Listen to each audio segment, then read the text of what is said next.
안녕하세요. 저는 결혼한 지 6년 차가 된 주부입니다. 어찌하다 보니 아이도 둘이나 낳고 살고 있네요. 지금 와서 생각해보면 이 답답한 사람이랑 어떻게 아이를 둘이나 낳고 살았는지 모르겠습니다. 답답이, 이런 답답이는 처음 봤다니까요. 물론 제가 할 말 다 하는 똑부러진 사람이니까 그나마 멱살을 잡고 살아왔는데 이제는 저도 이렇게 생활하는 게 맞나 싶더라고요. 아주 기가 막히고 코가 막히는 사건이 일어나게 되었고 세상에 사람이 만만하게 보이면 안 된다는 것을 절실하게 깨닫게 되었죠. 정말 누구보다 자부심을 가지고 살아왔던 제 삶에 실금 하나 가는 것이 용서가 안 되더라고요. 저도 눈에는 눈, 이에는 이 본때를 제대로 보여주게 되었죠. 어찌 보면 너무나도 통쾌하지만 어찌 보면 이렇게까지 저를 변화하게 만든 그 인간들에게 혐오감을 느끼게 된 그날의 이야기를 지금부터 시작해 보겠습니다. 결혼을 할 당시만 해도 참 행복했었죠. 하지만 사람이 어떻게 늘 행복하기만 할 수 있겠어요? 사람이 사람답게 살아야지. 허허 웃기만 하면 호구로 알더라고요. 누구 이야기냐고요? 제 이야기는 아닙니다. 제 남편 이야기죠. 저랑 남편은 일을 하다 알게 된 사이였어요. 저는 정말 학창 시절부터 성공을 목표로 했던 사람이었기에 미친 듯이 공부만 했어요. 결국 저는 서울에서 내로라 하는 대학의대에 입학하게 되었습니다. 그렇게 꼬부랑 글씨로 가득한 의학책을 달달 외울 정도로 공부를 했고 저는 제가 원하던 내과를 선택할 수 있게 되었어요. 사실 내과가 동네에 하나쯤은 무조건 있잖아요. 거기다가 웬만해서는 장사도 잘 되고요. 물론 성형외과나 피부과도 장사는 잘 된다고 버는 돈 단위가 다르다고 하긴 하지만 저는 미용보다는 사람을 치료하는 목적을 가지고 의술을 펼치고 싶었어요. 대학병원에서 일을 하면서 정말 바쁘게 정신없이 살았어요. 언젠가는 개원하겠다는 목표를 가지고 말이죠. 그러다가 남편을 알게 되었습니다. 남편은 제약회사 영업사원이었는데 저희 병원에 새로 나온 약을 영업하러 왔다가 운명처럼 서로 한눈에 반해서 결혼까지 하게 되었어요. 아니 세상에 운명이 어디 있나 싶으시죠? 그런데 정말 헌신도 제 짝이 있는 법이라고 남편을 처음 본 순간 직감적으로 이 남자랑 결혼하겠다는 생각이 들더라고요. 저는 사실 의사랍시고 뻐기고 싶은 생각도 없었고 꼭 저랑 비슷한 전문직을 가진 사람이랑 결혼해야겠다는 생각도 없었어요. 그래서 오히려 남편을 만나는데 따질 것이 더 없었던 것 같아요. 남편은 저랑 동갑이었고 저랑 대화가 잘 통하는 사람이었거든요. 제가 남편이랑 결혼한다고 했을 때 반대하는 사람은 아무도 없었어요. 친정에서는 홍의가 꽉 찼으니 마음에 드는 사람이 있으면 언제든지 결혼하라고 말씀해 주셨고 시댁에서는 의사 며느리를 본다고 아주 그냥 좋다고 더 볼 것도 없이 날 잡자고 난리셨죠. 그래서 저희는 정말 순조롭게 결혼 준비를 마치고 결혼하게 되었습니다. 결혼하고 나서도 꽤 행복했어요. 늘 언제나 제 편을 들어주시는 시부모님, 사위 사랑을 잔뜩 주시는 친정부모님, 그리고 무엇보다 언제 어디서나 든든한 벽이 되어주는 남편. 그렇게 저희 사이는 틈이 생길 수 없을 정도로 꽉 맞물려 있다고 생각했었죠. 오죽하면 제가 결혼하고 3년 차까지는 아이를 낳을 생각도 없다고 했었는데 바로 임신하고 아이를 가졌겠어요. 아이도 연년생으로 바로 낳고 정말 누릴 수 있는 행복은 다 누렸죠. 맨날 당직이다, 응급이다, 정신없이 살다가 육아휴직을 내고 집에서 쉬니까 그렇게 편할 수가 없더라고요. 하지만 저는 의사로서의 사명감이 있었어요. 아이를 낳았다고 손 놓고 지낼 수만은 없었죠. 육아를 하는 동안에도 학회에 올라오는 논문들을 확인하면서 공부를 게을리하지 않았어요. 저는 정말 누군가에게 귀감이 되는 그런 사람이 되고 싶었거든요. 저희 가정은 늘 평안하다고 생각했어요. 딸 하나, 아들 하나 낳고 아이들을 챙기며 남편 뒷바라지 하는 게 행복했어요. 그리고 언제든지 돌아갈 수 있는 제 자리가 있다는 것 또한 행복했죠. 제 목표도 점점 더 뚜렷해지고 있었어요. 나이 40이 되기 전에 꼭 개원하고 싶다는 바람이 있었죠. 하지만 그게 뭐 쉬운 일은 아니긴 했어요. 요즘은 동네 내과만 하더라도 초음파 장비가 다 있어야 했고 기본적인 검사는 다 이루어져야 환자들이 귀신같이 알아보고 방문했으니까요. 개원했다가 망해서 다시 대학병원이나 페이닥터로 취직하는 동료들도 있었고, 저는 조금 더 신중하게 움직여야 한다고 생각했죠. 더군다나 개원하는 데 드는 비용을 생각하면 양가의 도움이 절실했기 때문에 일정은 조금씩 미뤄졌어요.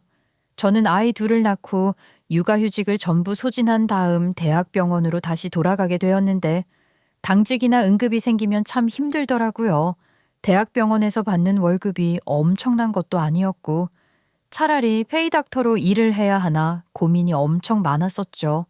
그런데 글쎄, 제가 이런 고민을 할 동안 남편과 시댁은 다른 고민을 하고 계셨더라고요. 그때까지만 해도 실체를 모르고 있었던 바로 신우의 이야기랍니다. 참, 우리 신우 대책이 없어도 너무 없는 인간이었죠. 저랑은 정반대의 인생을 살고 있는 사람이었거든요. 어떻게 사람이 저렇게까지 개차반일 수 있을까 싶었어요. 물론 여기에 올라오는 사연들을 듣고 있자면 우리 신우보다 더한 인간들도 많긴 하지만 제 인생에서 이런 사람은 처음 만나보는 것이라서 신우만 보면 그렇게 한숨이 절로 나오더라고요. 우리 신우가 어떤 사람인지 궁금하시죠? 지금부터 정말 기가 막힌 이야기 제대로 한번 시작해 보겠습니다. 우리 신우로 말할 것 같으면 저랑 남편보다 무려 9살 어린 늦둥이였어요. 그러니까 제가 35에 결혼했는데 그때 당시 신우의 나이가 26살이었다 이거죠.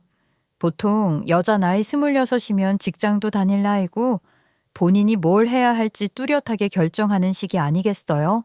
물론 중간에 적성에 안 맞으면 언제든지 본인의 진로를 바꿀 수 있다고는 하지만 그래도 보통 그쯤이면 자기가 뭘 잘하는지, 뭘 해야 먹고 살 수 있을지 충분히 고민하고 결정을 내릴 시기잖아요. 우리 신우 전생에 무슨 기생이었을런지 그렇게 춤바람이 나서 하루 종일 클럽과 나이트에서 살고 있는 소위 말하는 죽순이었다 이 말입니다. 시댁에 뭐 볼 일이 있어서 가기라도 하면 글쎄 아침까지 술을 마시다 왔다면서 화장도 지우지 않고 처자빠져 자고 있더라니까요. 오후 3, 4시쯤 겨우 일어나서 해장국 좀 끓여달라고 당당하게 부탁하는데 얼마나 오냐오냐 키웠으면 저럴까 싶기도 했고요. 근데 웃긴 게 시모는 또 신우가 해달라는 대로 다 해주면서 키우더라고요. 저 같으면 붙잡고 잔소리라도 할 텐데 절대 그런 법이 없었어요. 뭐 시모 말로는 거의 죽을 고비를 넘겨서 얻은 딸이라나 뭐라나. 어머님, 제가 잔소리할 일은 아니긴 하지만 아가씨 저렇게 냅두면 안 되는 거 아니에요? 나이도 있는데 직장 다닐 생각을 해야 하지 않을까요? 저도 저 때는 일하고 있을 나이였는데. 우리 애는 내가 알아서 아마. 내가 글쎄 죽을 고비를 넘기면서까지 낳은 딸 아니겠니? 평생에 내 소원이 딸 키우는 것이었는데 우리 딸 가졌을 때 내 몸이 너무 안 좋아서 출산을 포기하라는 소리까지 들었었다. 그래도 딸 하나 키워보겠다는 일념 하나로 무리해서 낳은 자식이야. 아주 소중한 자식이라고. 그러니 하고 싶은 거 다 하고 살게 냅두고 싶다. 뭐 어머님께서 그러시다면야 어쩔 수 없지만 제가 좀 걱정이 되어서 그랬어요. 저 어머님 기분 나쁘셨으면 죄송해요. 우리 애가 말이다. 처음 태어났을 때 엄청 작고 말랐었어. 언제 어떻게 될지 모르는 애라고 했다고.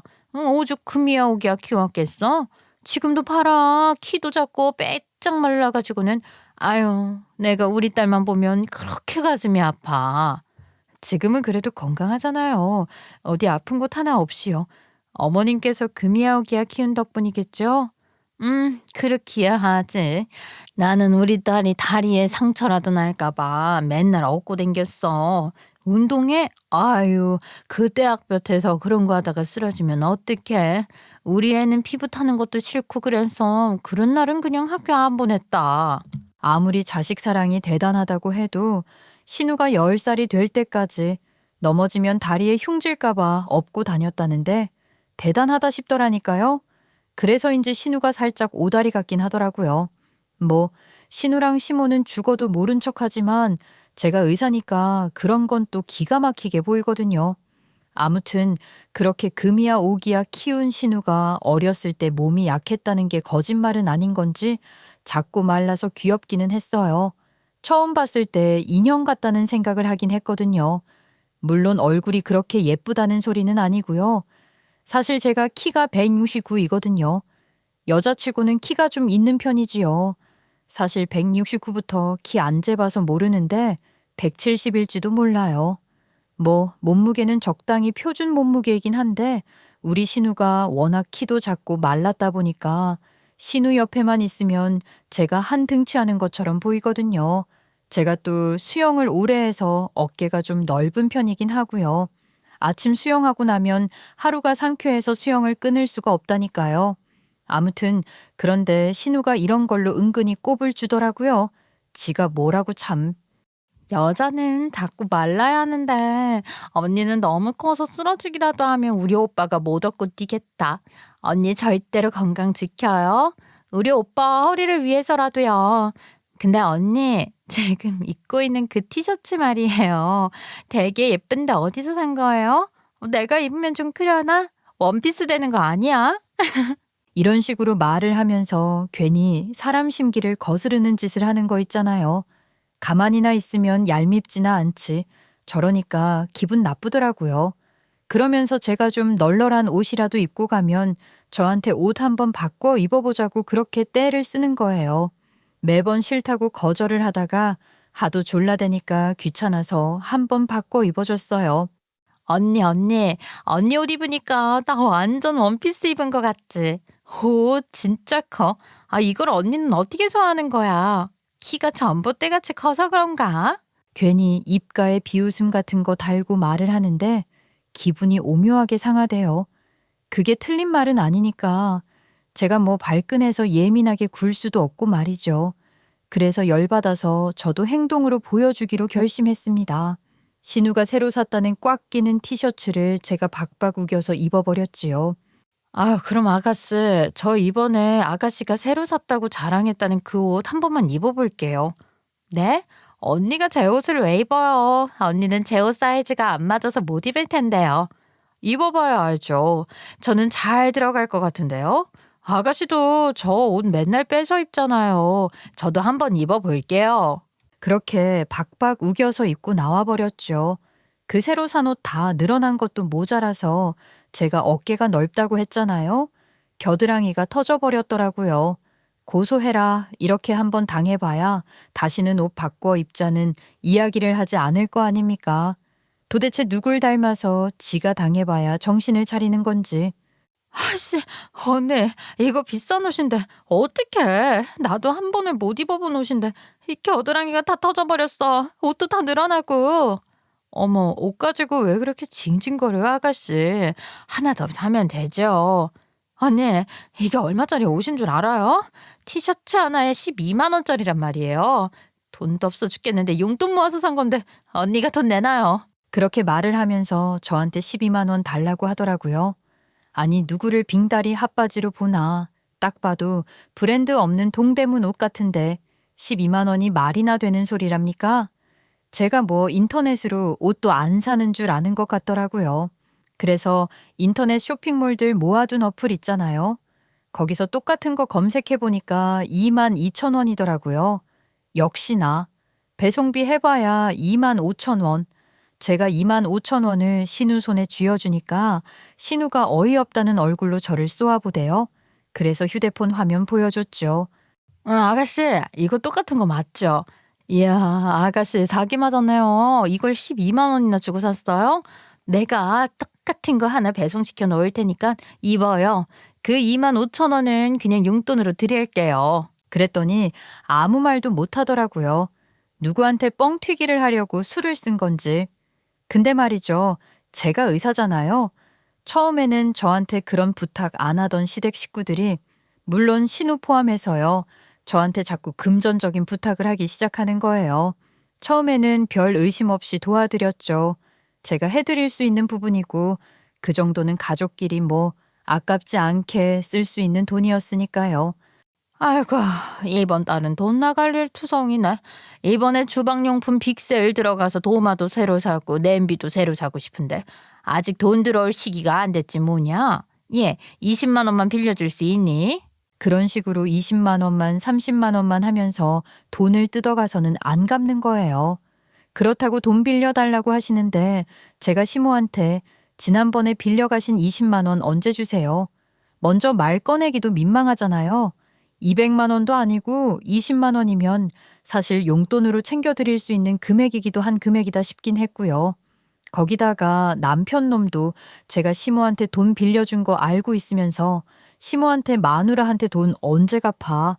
이런 이야기는 한 번도 안 해주더라고요. 오히려 시어머니 편을 들더라니까요. 우리 엄마한테 돈 빌려줬어? 잘했어. 엄마가 요즘 힘드신가 보다. 자꾸 돈 없다고 하시는데 당신이 좀 빵빵하게 챙겨드렸으면 좋겠어. 아니 저런 말 듣고 어떻게 갚으라고 하겠어요? 점점 호구가 되는 기분이 들었습니다. 그런데 고작 20만 원, 30만 원 그런 걸로 끝이 날 일이었으면 제가 사연을 왜 쓰기 시작했겠어요? 정말 기가 막힌 일들은 이제부터 시작됩니다. 신우가 갑자기 무슨 바람이 불었는지 취업을 하겠다고 설치기 시작했어요. 시댁 식구들 전부 우리 딸이 정신 차렸구나 하면서 칭찬을 해주기 시작했죠. 그런데 인연이 말이죠. 취업을 하겠다고 했으면 자격증을 따던가 공부라도 해야 하는데 맨날 정신 못 차리고 술 처먹고 클럽 가고 하는데 뭐가 달라진 건지 모르겠더라고요. 거기다가 늦게까지 술 처먹고 노느라 아침에 못 일어나서 면접을 못 가는 거예요. 면접이 보통 아침부터 있잖아요. 일어나야 면접을 가지요. 또 면접을 가야 취업을 하지요. 항상 핑계는 좋아요. 아가씨, 오늘 뭐 서류 합격한 회사 면접 보러 가는 날이라고 하지 않았어요? 왜 이 시간에 집에 있어요? 언니, 저 기립성 저혈압 있잖아요. 아침에 일어날 수가 없는 거 있죠? 아니, 일어났는데 핑 하고 세상이 도는데 그래서 면접 못 갔어요. 말은 아주 번지르르하게 해요. 술 처먹고 못 일어나는 거면서 어디서 주워들은 건 있더라니까요. 그렇게 26부터 2년간 삽질하더니만 드디어 지도 정신을 차리겠다면서 호주로 워킹 홀리데이를 가겠다고 선언을 하더랍니다. 미친 건가 싶었어요. 갑자기 호주로 워킹 홀리데이를 가겠다니 시댁 식구들도 전부 얼음이 되었죠. 아니, 거참 무슨 부산 가는 것도 아니고 호주를 가겠다고? 얘, 너 지금 제정신이니? 아가씨, 혹시 영어를 할 줄은 아세요? 적어도 거기서 취업을 해서 일을 하고 하려면 기본적인 회화는 해야 할 것 같은데. 그런 건 그냥 몸으로 가서 부딪히고 보는 거죠. 가서 배우면 되는 거 아니에요? 일석이조잖아요. 영어도 배우고 돈도 벌고. 그러니까 워킹홀리데이지. 너무 좋겠죠? 그래도 취업을 하려면 말은 할 줄 알아야죠. 그래야 가서 밥이라도 얻어먹고 지낼 수 있지 않겠어요? 이러다가 일도 못하고 영어도 못 배울 수도 있다고요. 언니가 그래서 저 처음에 조금만 도와주세요. 저 거기 가서 시차 적응도 좀 해야 하고 호주까지 갔는데 한 2달 정도는 관광도 하고 그래야 하지 않을까요? 그런 경험이 전부 다 유익한 경험이라고 하잖아요. 언니 부탁 좀 드려요. 네?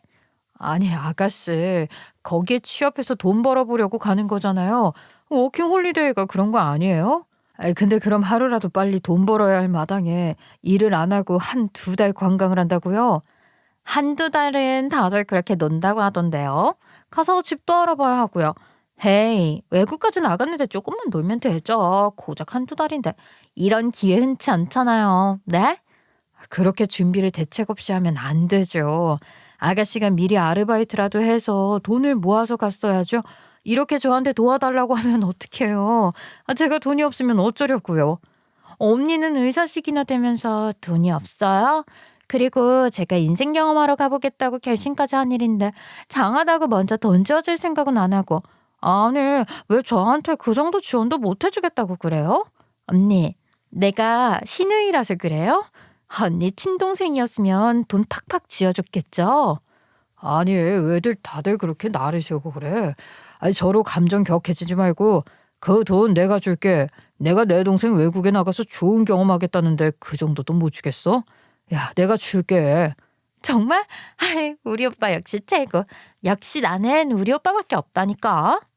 아니 제약회사 그것도 영업팀 직원이니까 영업 제대로 못하면 월급도 쥐꼬리만큼 벌어오는 게 신우한테 냅다 돈 주겠다고 하는데 기가 막히지 않겠어요. 적어도 그 큰 돈을 주려면 저랑 상의는 해야 하는 거 아니냐고요. 지 맘대로 그렇게 말 뱉어버리는 거, 거기서 제가 안 돼 이러면 저만 쫌생이 되는 거잖아요.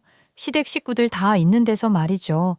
근데 시모가 제가 똥 씹은 표정하고 있으니까 은근히 꼽을 주는 거예요. 아니, 그 의사 며느리가 말이야. 돈을 아껴도 너무 아낀다. 의사면 돈 엄청 잘 버는 걸로 다들 알고 있는데 실상은 아닌가 봐. 우리 아들이 주겠다고 하는 걸 보면 에휴, 아들이 더 여유가 있나 보네. 우리 며느리가 시집 잘 간 거네. 기가 막혀서 진짜. 제가 여태까지 시모한테 빌려준 돈이 얼만데 그런 소리를 하는지 열받아서 시모한테 그랬죠. 어머님, 여태 어머님께 빌려드린 돈 있잖아요. 그거 안 갚으셔도 돼요. 그 돈으로 아가씨 여행비 주세요. 그럼 제가 준 거니까 다름없죠? 그랬더니 시모가 기가 막히다는 얼굴은 하는데 지가 지 입으로 빌려달라고 했었던 거라 그런 건지 저한테 뭐라고 말 못하더라고요. 아무튼 신우가 그렇게 호주로 떠나고 나니까 집안이 조용하더라고요.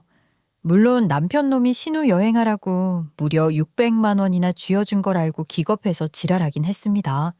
여보, 내가 통장 잔고 확인하다가 본 건데 최근에 600만 원을 출금했던데 그거 어디다 썼어? 설마 아가씨 가는데 쥐어준 거 아니지? 어? 맞아. 600만 원 지원해줬어. 아이, 그 호주까지 비행하는데 이코노미 탄다고 그러더라. 이왕 가는 거 비즈니스 타라고 돈 좀 더 줬어. 진짜 미친 거 아니야? 아니, 겁도 없이 어떻게 600만 원은 나 몰래 줄 수가 있어? 그 정도 돈을 줄 거면 나랑 상의는 당연히 해야 하는 거 아니야? 그리고 비즈니스는 무슨 얼어 죽을 비즈니스야. 나도 이코노미 타고 다니는데. 아이, 그래도 내 동생이 지가 뭐라도 하나 배워보겠다고 해보겠다고 그런 결정을 내린 건데 당연히 가족으로서 도와줄 수 있는 거 아니야? 그것도 정도가 있는 법인데 해도 너무한다는 생각을 지울 수가 없더라고요. 아무리 나이 차이 난다고 지 동생이라면 좋아 죽지, 좋아 죽어요. 지 자식들한테 그렇게 돈 써봤으면 얼마나 좋겠어요. 그때는 제가 둘째를 임신하고 있었을 때 말이죠. 제가 뭐 필요하다고 하면 첫째 때 쓴 거 없냐고 그렇게 돈을 아끼더니만 신우이한테는 무려 600만 원을 쥐어줬다고 하니까 정신 나가겠더라고요. 아무튼 제가 임신 5개월쯤에 신우가 호주로 워킹홀리데이를 갔거든요. 근데 기가 막히게도 이 기집애가 글쎄 4개월 만에 돌아온 거예요. 아니, 아가씨. 적어도 1년 이상은 있겠다고 하고 나간 거 아니에요? 4개월 만에 돌아오다니요. 아, 나 진짜 호주가 그런 곳인지 몰랐지 뭐야. 날씨도 진짜 별로고 거기서는 도무지 못 지내겠더라고요. 말도 안 통하는데 어찌저찌 취직을 하긴 했거든요. 근데 진짜 농장 주인이 악랄해도 너무 악랄한 거예요. 개처럼 부려먹는 거 있죠. 내가 사람이지 개냐고. 코리안 하드 워킹. 하루 종일 외치는데 호주 해도 어찌나 쨍쨍한지요. 피부가 타다 못해서 화성을 입은 것처럼 따갑지 뭐예요. 저는 그런 데서는 죽어도 일 못하겠다 싶더라고요. 그래서 그냥 도망쳤어요. 입이 떡 벌어지는 이야기더라고요. 문제는 이게 전부가 아니었다는 건데 이 이야기는 길어질 것 같으니까 제가 조금만 있다가 다시 이야기를 해드리도록 하겠습니다. 아무튼 그런 노답인 신우를 보고 있자니 속이 터질 것 같아서 그냥 안 보고 사는 게 빠르겠다 싶더라니까요.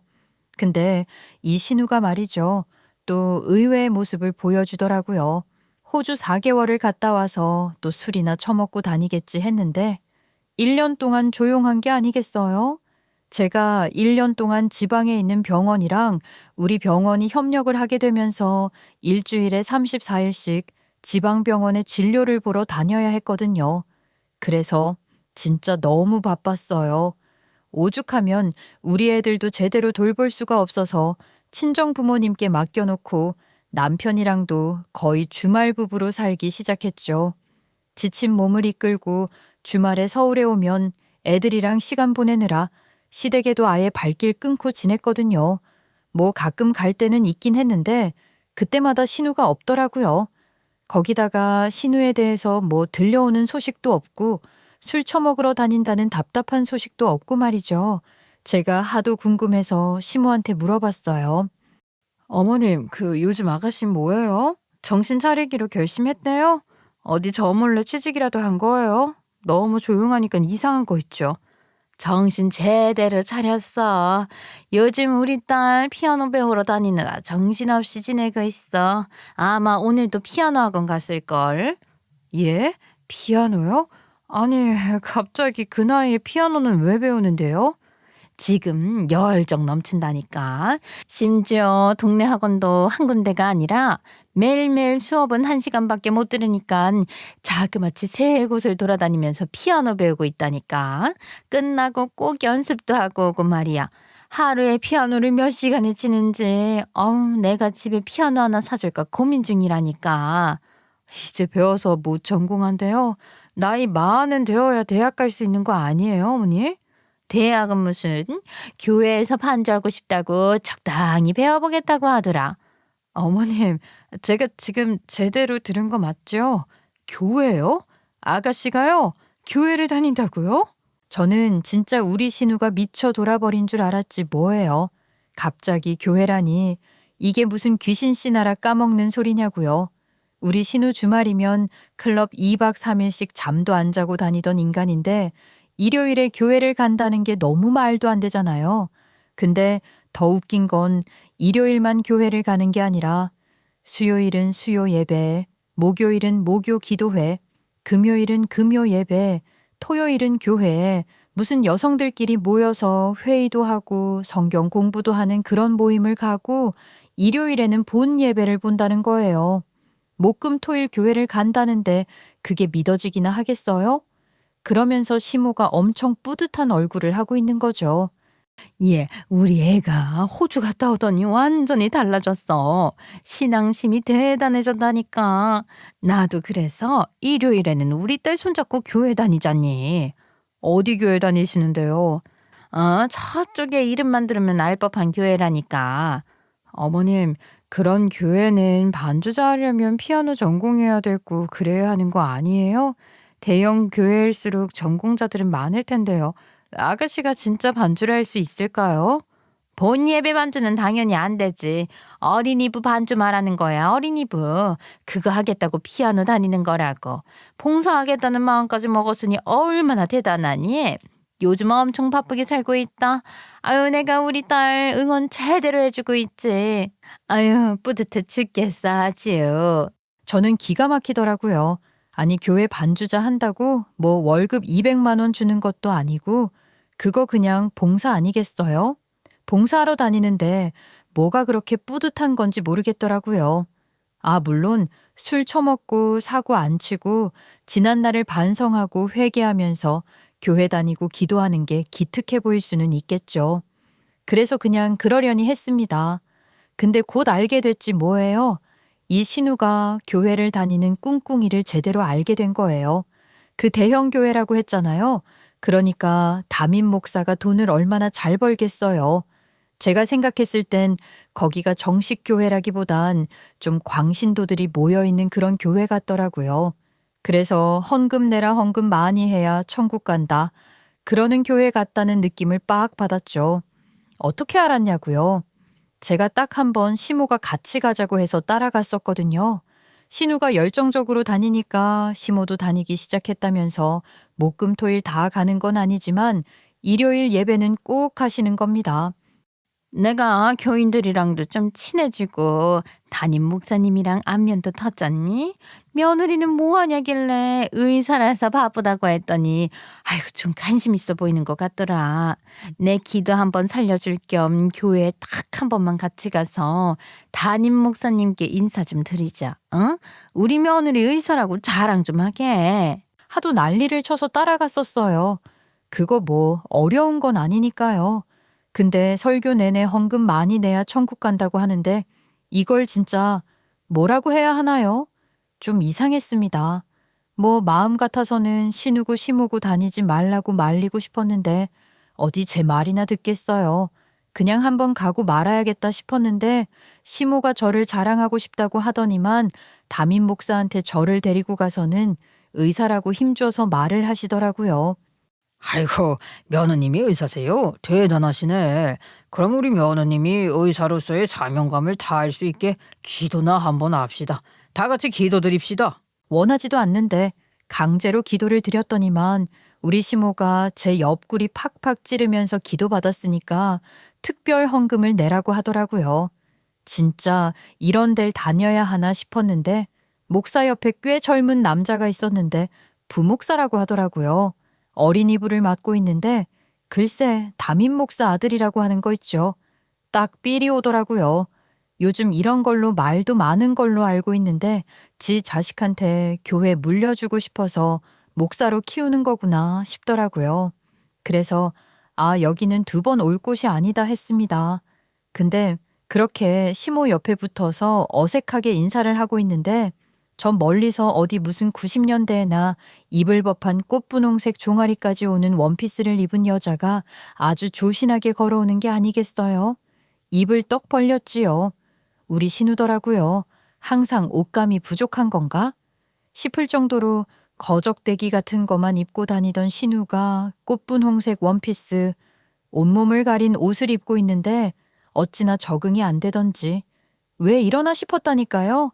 진짜 교회 다니면서 개념이라는 게 아예 바뀐 건가 싶었는데 그 부목사를 보면서 눈웃음을 엄청 흘리는 거예요. 제가 요즘 어린이부 반주하는데 실수가 좀 많은 것 같아서 죄송해요. 부목사님 듣기에 괴로우시죠? 더 열심히 해야 하는데 연습 좀 더 해올게요. 아닙니다. 반주 실력 많이 늘었어요. 하나님께서 주신 달란트입니다. 정말 최선을 다해 주시는 게 느껴져요. 이지랄 하는데 너무 둘만의 세계인 거예요. 글쎄 둘이 딱 봐도 썸 타는구나 싶은 생각이 들더라고요. 제가 왜 공부 기가 막히게 잘했다고 했잖아요. 그만큼 두뇌 회전이 빠르지 않겠어요? 보아하니까 신우가 이 꼴로 교회 다니는 게 딱 봐도 저 돈 많은 부목사랑 뭐 좀 해보려고 그러는구나 싶더라고요. 지가 능력이 없으니까 취직이라도 해서 편안하게 살겠다 이거겠죠. 그러니까 있는 척 없는 척 본인을 꾸며대면서 조신한 척 연기를 하고 있었던 거예요. 너무 소름 돋지 않아요? 대박이죠. 저는 우리 신우 연기자로 나갔어야 한다고 생각합니다. 그랬으면 연기파 배우로 이름 좀 날렸을걸요. 그렇게 저는 2번 다시는 그 교회에 발길을 들이지 않았는데 말이죠. 한 6개월 지났나요? 제가 시모한테 슬쩍 물어봤어요. 아가씨 아직 그 교회 다녀요? 이제 슬슬 그만둘 때가 되지 않았나? 언제까지 그렇게 촌스러운 원피스 입고 조신한 척한대요? 어머머 얘 말 조심 좀 해라. 어디서 그런 이야기 누가 들을까 무섭다. 지금 우리 딸이랑 그 부목사랑 연애하고 있지 않겠니? 곧 결혼할 거다. 예? 아가씨가 결혼을 한다고요? 활짝 웃으면서 그래 하시더니만 그제서야 줄줄이 이야기를 하는데 그 교회 담임 목사가 얼마나 부자인 줄 아냐. 교인들 헌금 뜯어내서 아주 호의호식한다. 그 부목사가 첫째 아들인데 걔한테 교회 물려주려고 목사시킨 거다. 동생이 2이나 더 있는데 그 동생들은 해외 나가서 맨날 골프 치고 카지노 다니고 그런다더라 하는 게 아니겠어요? 진짜 그 나물의 그 밥이란 생각이 들더라고요. 아무튼 결혼만 하면 돈이 굴러 들어온다 이거야. 아가씨가 고생하는 건 아닌지 모르겠네요. 시동생들이 그렇게 살면 스트레스 받지 않을까요? 고생은 무슨 부목사 월급이 한 달에 800만 원이더라. 800만 원. 교회라서 세금도 안 뗀다더라. 얼마나 좋니? 우리 딸 시집 잘 가면 너무 좋지. 그 덕 누가 보겠니? 그 덕을 제가 보는 건 아니니까요. 저야 뭐 아가씨가 그렇게 살겠다는데 뭐라고 말 얹을 게 있겠어요? 어머 얘가 왜 덕을 안 봐? 그 집에 그렇게 돈이 많은데 덕 볼 수도 있지. 그게 말이다. 사돈 며느리가 의사라는 거에 엄청나게 흥미를 보이지 뭐니. 예, 너도 사돈 댁에 잘 보이면 병원 하나 개원해 줄지 어떻게 알아? 어머니 말이 되는 소리를 하셔야죠. 아니 누가 사돈 며느리한테 개원을 시켜줘요. 그 목사가 건강에 엄청 신경 쓴다더라. 몸에 좋은 건 다 챙겨 먹는다나? 그래서 뭐 병원 VIP 하고 싶어 하시는데 사회적 지위가 그렇게 대단한 거 아니라서 대접은 못 받는다고 하대.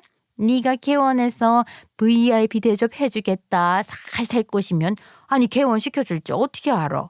그러니까 괜한 소리 하지 말고 그 집에 잘 보이라는 거야. 너 내 말 알아들었지? 당연히 저는 됐어요 했지요.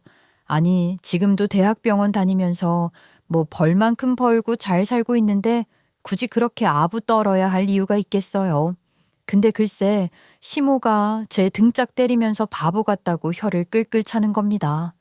아야, 어머님 갑자기 등짝은 왜 때리세요?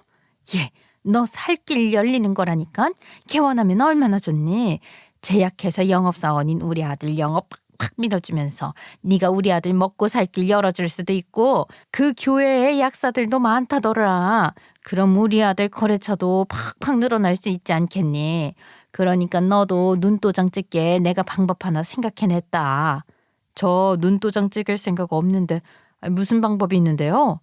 우리 애 결혼할 때 집을 매매해야 하지 않겠어? 그때 돈을 좀 보태주면 딱이겠네. 너 일 사니까 돈 좀 많이 모아뒀을 거 아니냐.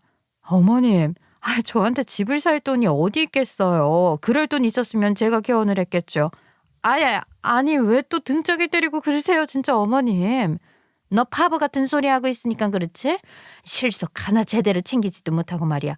의사라는 게 왜 이렇게 멍청해? 집 매매하는 비용 주면 너 먹고 살 길이 열린다니까. 저한테 바보라고 말을 하는데 제가 일부러 2대 맞은 게 억울해서 웃으면서 어머님, 저 그럴 돈 없다니까요. 농담도 잘하셔 하면서 퍽소리 나게 시모 등짝 때렸습니다. 왜 웃기다는 듯이 퍽퍽 때리니까 시모가 예, 아프다. 덩치도 큰 게 손까지 매워. 이러길래 어머 죄송해요 하고 넘어갔다니까요. 문제는 이 다음부터였어요. 우리 시댁에 무슨 돈이 있겠어요. 뭐 하나 살 때마다 저한테 은근히 사달라고 하는 마당인데 신우한테 그동안 용돈 주네 워킹홀리데이 보내준에 들어간 돈이 얼마냐고요. 돈이 없으니까 자꾸 저한테 요구를 하시는 거죠. 예, 내 이야기 좀 들어봐라. 그쪽에서 집을 해오라고 하는데 우리 딸 거기 시집만 가면 아주 평생 그냥 놀고 먹고 마음껏 할 수 있지 않겠니? 집만 해오면 더 볼 것도 없다고 하더라. 그러니까 네가 돈 좀 보태주면 안 되겠니? 아니, 저한테 뭐 돈 맡겨 놓으셨어요? 저도 그럴 돈 없다니까요. 있으면 제가 개원을 했죠. 저도 그렇게 큰 돈은 못 모았어요. 애들도 2이나 있는데. 언니 제발 한 번만 도와줘요. 내가 진짜 그 집에 시집 가고 나면 언니 모른 척 절대 안 한다니까. 내가 언니 개원도 시켜줄게요. 평생 직장 그거 갖게 해준다니까 내가. 그러니까 미리 나한테 투자하는 셈 쳐. 요즘 집값이 무슨 1, 2억도 아니잖아요. 진짜로 제가 돈이 없다니까요, 아가씨. 그럴 돈 있으면 차라리 개원을 하겠다고요. 언니 가족끼리 치사해도 너무 치사하게 구는 거 아니에요? 내가 막말로 시집만 잘 가면 개원도 문제 없을 건데 이렇게 서운하게 하면 나중에 국물도 없어요 정말. 그래 여보, 당신이 돈이 없는 것도 아니면서 뭐 이렇게 째째하게 굴고 그래. 한번 딱 눈 감고 도와주면 좋잖아. 남편까지 합세를 해서 지랄을 하고 자빠진 거지요. 제가 남편 놈 바로 째려봤다니까요.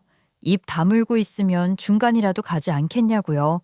아무튼 시댁 요청들 싹 무시하고 저는 제 할 일 하고 있었는데 이게 결혼 준비 잘 돼가는 줄 알았더니 그 집 안 해오면 결혼 못 시킨다고 목사네 집안에서 강짜라도 놨나 보더라고요. 글쎄 저를 들들 볶길래 제가 시댁 전화도 무음으로 돌려놨다니까요. 그랬더니만 저랑 연락이 안 된다고 우리 병원까지 쫓아온 거예요. 제가 진짜 간호사 한 명이 저를 누가 급하게 찾는다고 해서 뭔 일인가 했더니만 신우가 글쎄 찾아온 거 있죠. 아가씨, 저 지금 진료 봐야 하는데 여기까지 찾아와서 지금 뭐 하시는 거예요? 저 지금 들어가 봐야 하니까 바쁘니까 용건만 간단하게 말해주세요. 그러자 신우가 콧방귀 끼면서 저한테 본인 신혼집 매매 계약서를 툭 던지는 게 아니겠어요? 이걸 왜 저한테 주는 건지 이해가 안 갔죠. 물론 돈 달라고 준 거겠지만 주기 싫어서 악착같이 모른 척을 했어요. 어머, 이건 매매 계약서네요? 이걸 왜 저한테 주세요? 오빠한테 이야기 못 들었어요? 오빠가 언니랑 이야기하고 해준댔는데 잔금 얼른 보내세요. 아니, 잔금은 무슨 잔금이요? 이거 봐봐요. 이거 매매 계약서잖아요. 여기 적힌 잔금 계좌로 보내시라고요. 아니, 아가씨 집을 왜 나한테 사내라고 해요? 언니는 여태 우리 이야기 뭘로 들은 거예요, 진짜. 내가 나중에 개헌할 때 도움 준다니까요. 그러니까 일단 나한테 투자를 좀 하시라고요. 도움을 줄지 입을 씻을지 어떻게 알아요? 나 개원하고 싶은 마음 싹 사라졌으니까 못 줘요. 나는 평생 이 병원에서 월급 의사로 일하렵니다. 그럼 오빠가 집담보대출이라도 받아서 해주겠다던데요? 이자 내는 것보다 그냥 언니 돈 쓰는 게 싸게 먹힐걸요? 그러는데 아주 그냥 속이 부글부글 끓더라고요. 제가 남편한테 바로 전화해서 물어보니까 그러는 거예요. 내 동생 맨날 술이나 먹고 그러고 살다가 마음 딱 잡고 조신하게 결혼해서 잘 살겠다는데 도움은 못 줄 망정 왜 방해를 놓으려고 그러냐.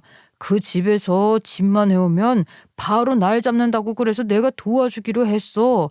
내 동생도 잘 먹고 잘 살아야지. 전화를 끊자마자 신우에게 승질을 팍 부렸죠.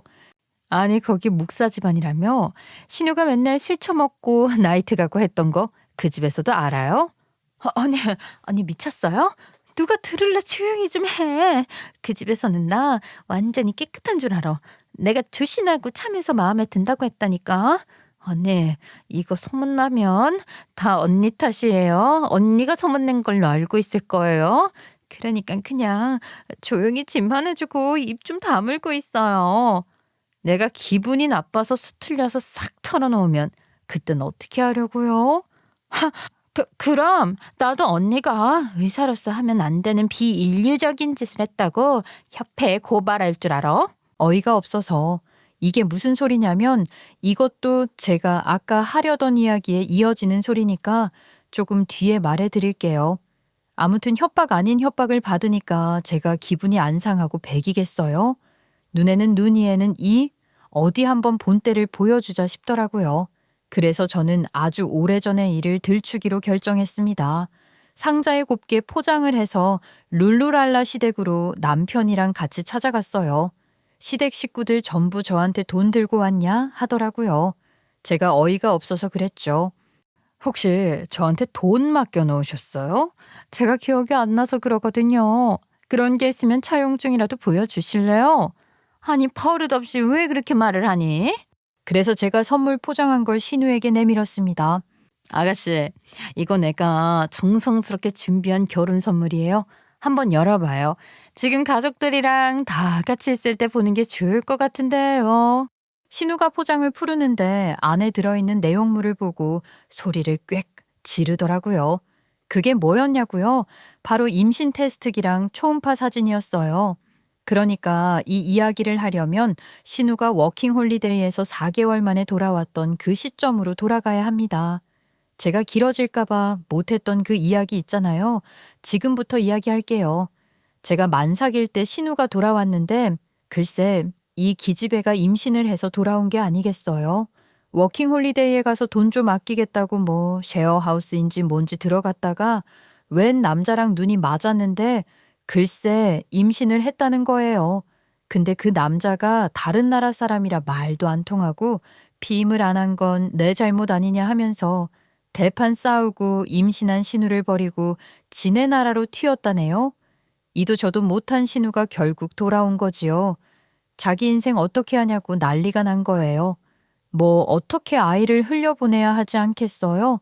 너무 안타깝지만 말이죠. 근데 그때는 그게 불법이었어요. 그러니까 뭐 별 수 있나요? 제가 동기들 중에 산부인과 전공을 한 친구들 일일이 연락 돌려서 겨우겨우 수술을 해주겠다는 곳을 알아냈습니다. 의사로서 그런 짓을 하면 안 되는 거지만 뭐 어쩌겠어요. 신우 인생 망칠 수 없다고 시모랑 시부랑 다 난리가 났는데 의사 며느리 덕 좀 보자는데 저도 어린 신우가 미혼모가 되어서 혼자 애를 잘 키울 수 있겠나 싶고 애가 불쌍하기도 하고 그래서 결국 연결을 해줬습니다. 신우가 저한테 협박조로 이야기했었던 비인류적인 행동이 바로 이거였어요. 아니 똥 묻은 개가 뭘 나무라는 거예요. 근데 이거 수술하기 전에 신우가 초음파 사진이랑 임택이랑 지 손으로 못 버리겠다고 저한테 좀 버려달라고 했었는데 저도 까먹고 서랍 안에 넣어두고 있었거든요. 버려야지? 버려야지 하면서도 이상하게 마음이 좀 그렇더라고요. 근데 그걸 이렇게 써먹게 될 줄 누가 알았겠어요. 시부모부터 남편의 신우까지 싹 기겁해서 경악한 얼굴로 저를 바라보더라고요. 그쪽 집안에서는 아가씨가 혼전순결인 줄 안다면서요? 어이구 어떡하나. 여기서 산모 이름까지 딱 적혀 있는데 초음파 사진에. 이거 내가 예비사돈 댁에 뿌리면 진짜 큰일 나겠다. 아니 이게 무슨 짓이야? 지금 누구 혼사기를 막으려고? 너 왜 이러는 거야 도대체? 너 지금 우리 딸한테 질투라도 하니? 어머님, 제가 왜 질투를 해요? 제가요? 아니, 저한테 돈 맡겨놓으셨어요? 매매 잔금을 내놓으라고요? 이것은 날강도 아니야. 그리고 나랑 상의도 없이 집 담보대출을 받아서라도 해주겠다고? 그러면 당신이랑 이혼이지. 아니, 뭐? 이혼 이야기까지 나오고 그래? 그냥 해본 소리야. 언니, 알겠어. 일단 진정 좀 해봐. 그거 뿌리면 나 진짜 나가리 된단 말이야. 내 인생도 나가리라고, 응? 다들 갑자기 싹싹 빌더라고요. 아무래도 그렇겠지요. 그 대형교회 목사 집안에 시집을 가야지만 집 팔 잡히는 줄 알 텐데 제가 이거 뿌리면 바로 파토 아니겠어요? 그래. 그 파토 나면 안 되지. 예, 우리가 너를 너무 몰아세운 경향이 있긴 한 것 같다. 아무튼 미안하고 집 얘기는 없던 걸로 하자. 싹 깔끔하게 잊어버려. 그래 언니야. 화 풀어요. 언니 다 알잖아요. 나 개념 없는 거 내가 돈 빌려달라고 안 할게요. 그거 일단은 묻어버립시다. 네? 이래놓고 내 뒤통수를 또 칠지 어떻게 알아요? 각서 쓰세요. 각서. 아파트 담보대출 받는 즉시 이혼하고 위자료에 양육비까지 지급하겠다고요? 재산분할은 빚 빼고 하는 걸로요. 사인해 당신. 그리고요. 딸 자식 시집 보낼 능력 없으면 급에 맞는 사람 만나서 결혼하게 시켜야지요. 어디 남의 빚 내면서까지 결혼시키려고 하세요? 아유 그래 알겠어. 미안하다 이해. 그러니까 저것만 제발 비밀로 해주면 우리가 어떻게든 해보마. 돈 달란 소리 안 할게. 알았지? 남편놈 신우 눈치를 보면서 울며 겨자 먹기로 사인하더라고요. 그래서 결국 시부모가 뭐 집 영혼까지 끌어들여서 대출받아서 결국 장음까지 치렀다고 하더라고요. 근데 대박 웃긴 게 뭔지 아시나요? 신우 인연이 어린이부에서 반주를 했다고 했잖아요.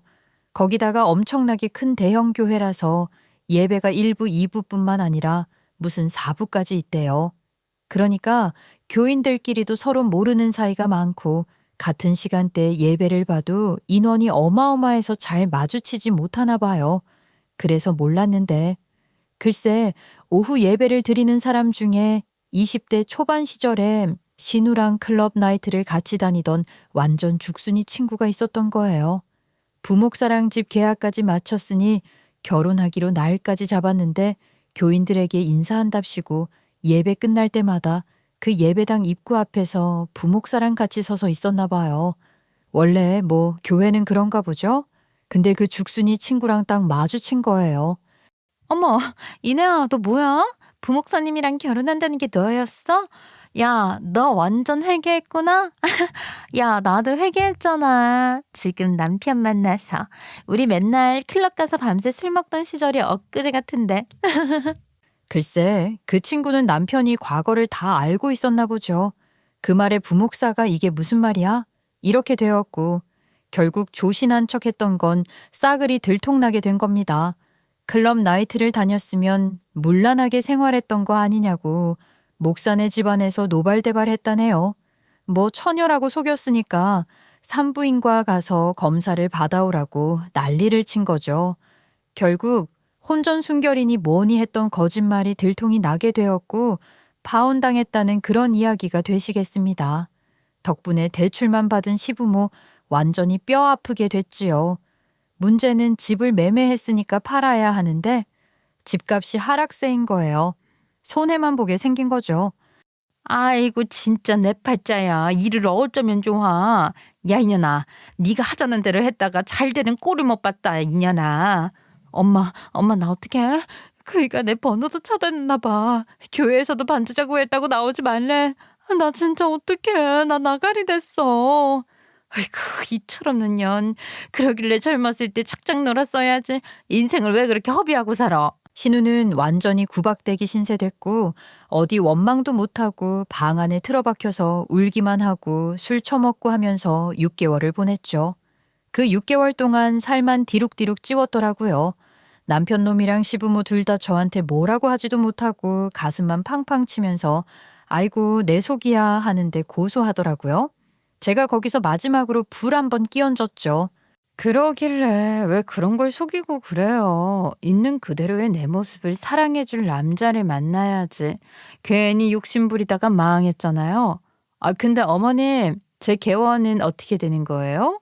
그 집에 잘 보이면 개원도 해줄 거라고 하더니 물 건너간 거예요. 아, 아가씨가 들어가려던 그 신혼집, 그거 팔면 제가 개원할 수 있는 비용 충분히 나오겠는데요. 그거 팔아서 저 개원해 주세요. 일부러 불난 집에 부채질했더니 꼴도 보기 싫다고 저보고 집에 찾아오지 말라더라고요. 그 덕에 저 요즘 시댁에 발길 뚝 끊었습니다. 아이 속 시원해. 남편놈 저 몰래 대출 받으려고 했었던 것 때문에 제 눈치 여전히 보고 있지. 거기다가 각서까지 있으니 뭐 어쩌겠어요? 수 틀리면 이혼하지 뭐. 내가 손해보는 것도 아닌데. 그런 마음으로 신명나게 칼춤 추며 살고 있습니다. 이래서 금쪽 같은 내 자식이라고 금이야 오기야 키우는 거 아무 소용 없나 봐요. 고소합니다. 제 이야기를 끝까지 들어주신 여러분께 감사 인사 올리며 사연을 마치겠습니다.